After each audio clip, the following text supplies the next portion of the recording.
So welcome guys and gals back to Conqueror's Play. Today we are going to discuss our TS6 unit. I already have talked about it just a little bit briefly in my old video where you can see the top 5 units every new player must have. If you haven't seen that video, you must watch it. Alright, with further ado, let's get started. So first of all, let's discuss the veterancy line. No brainer, there's only one line you should go, no cap. Alright, the middle line is the best line. I already talked about this before, but let's talk about it again. The middle line is the best line you can get with Pike Militia because of the last two perks that are available within its veterancy lines. For example, this one perk increases the number of enemies each soldier can strike with a single strike. So whenever you're pressing V or attacking someone, each Pike Militia can attack two enemies at the same time with one single strike. That's double damage. And you have Grace. Whenever someone hits you or whenever an enemy unit come in contact with you, your Pike Militia, they will get stunned. That means they cannot attack and they cannot defend themselves. And they will keep on getting stabbed, stabbed, and Pike Militia will kill them.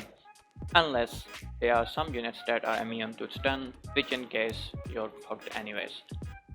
So let's get into our formations. So first of all, we have our dispersed formation. This is obviously your anti-range formation of some kind, especially with Pike Militia, where you don't have any kinds of small shield, big shield. You have no protection against range, and the armor is bad too. So you need this formation whenever there is a heavy fire and you have to stay on a point. You use this formation and they will be spread out and you will be protected.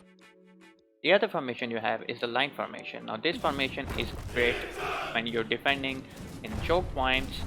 There is a way you can horizontally place them, and then whenever an enemy is advancing towards you, he's gonna walk through all of the line of the spears that is poking through the sides.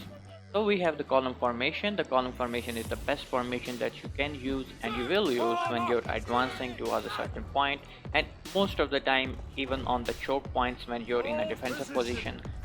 As I stated before, in this formation you have 4 or 5 lines of Pike Militia banded together in a very close formation, and whenever an enemy comes close towards you, he will be hit by 2 or 3 pikes at the same time. So let's talk about unit traits. The unit can acquire greater number of veterancy upgrades, significantly enhancing its combat potential. That only means that it has a lot of veterancy that you can go for, but please go for only little one.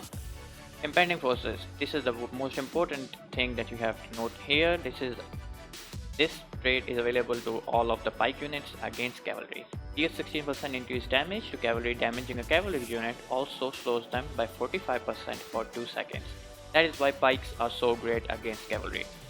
So let's talk about unit orders. We have unit order of Stand Firm. It is basically the brace. This is the formation when this stunning ability of Pike Militia comes in handy. When you're in the pike column formation or the line formation, or in this case in any formation you can apply this unit order and they will brace their spears towards the enemy or towards the formation you have stopped them for, and then whatever comes in there for against them gonna die.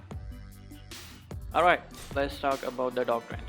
So I'm on my alt account where I don't have the best of the best doctrines, but this will be great for new players who also do not have those kinds of doctrines. So let's start with the damage doctrine. This is the normal damage doctrine. You might have the piercing green one, maybe you don't have the blue one, it's fine. You can put on the green piercing damage because that's the main damage, poke here, you know. So you also will need piercing penetration if you don't have anything else better. You will definitely need piercing defense because, as I mentioned before, they are very vulnerable to the ranged attacks. Then you have your life doctrine or health doctrines. You might have the green one, it's fine, you can use the green one. And then your fifth one is up to you. There's lots of choices. There are epic doctrines, blue doctrines, anything you can choose, but one of the most important doctrines is definitely this one, increases damage while bracing by 100. I'm pretty sure as soon After playing a little bit and opening up those treaties, you can get your hands on one of these and you can put them here. Otherwise, other doctrines are one of these big two doctrines. Extra 95 damage against units, that's one of the very great doctrines. Or this is a niche doctrine that not all of you might have, but something like this where damage taken from arrows are reduced by 100 and damage increased by range increased by 100. This is a great doctrine as it will protect you from any range defense by 100. And here you can see I have my Pike Militia. By the way, this is a little neat trick that you can use. You can see this is not much generic or normal Pike Militia. This is because I actually put a little customization on them. As you can see, I put this helmet and then I put this shirt or whatever you want to call it, outfit. Now the thing is, this Pike Militia actually kind of looks like your normal halberdier unit. As you can see, it's just a little similarity, not a lot. But in the battle, it can cause a bit like a bit camouflage. The enemy might think that they are halberdiers from far away, and you can actually use that to your advantage. Just a little neat trick you can use with your units. So while we play the expedition, let me show you some weaknesses and the strong points of Pike Militia. Let's start with the weaknesses. The main weaknesses of the Pike Militia is obviously the range. As I mentioned before, the muskets, any crossbows, javelins or any kind of arrow units will absolutely destroy Pike Militia if they're attacking from far. If they take enough hits, they will die. And when it comes to the legendary, you have legendary cav, legendary units like Iron Reapers, Madao, Palace Guards, and any of the heavy hitting units. They will kill Pike Militia if you're not careful.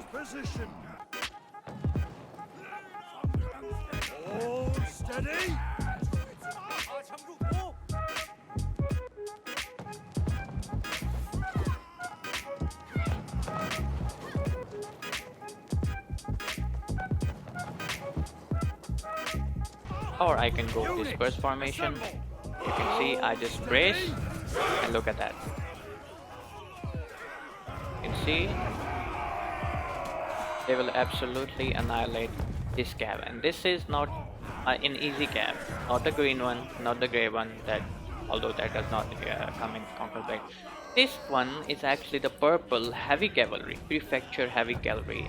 As you can see, just in their brace formation, dispersed.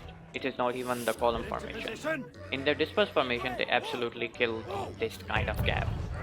Okay, when it comes to using them, as you can see, the best way is obviously you brace them close to the enemy, as close as possible, and they will annihilate the enemy.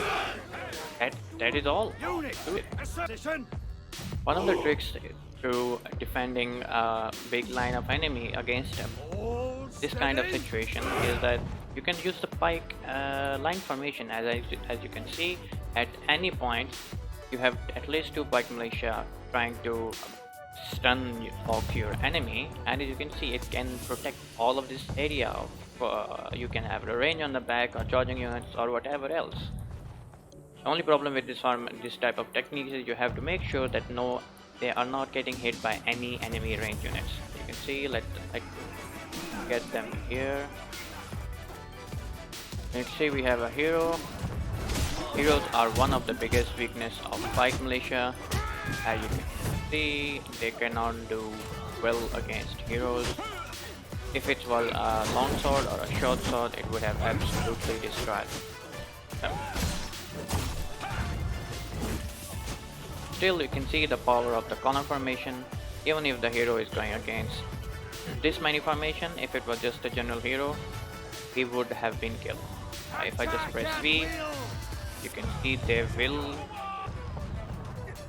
Look at that. He can't do anything. Units, assemble!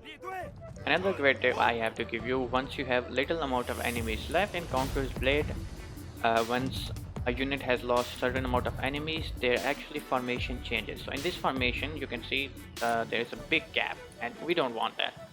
So we just do is put them in the dispersed formation. As you can see, they are much compact than they were in the column formation.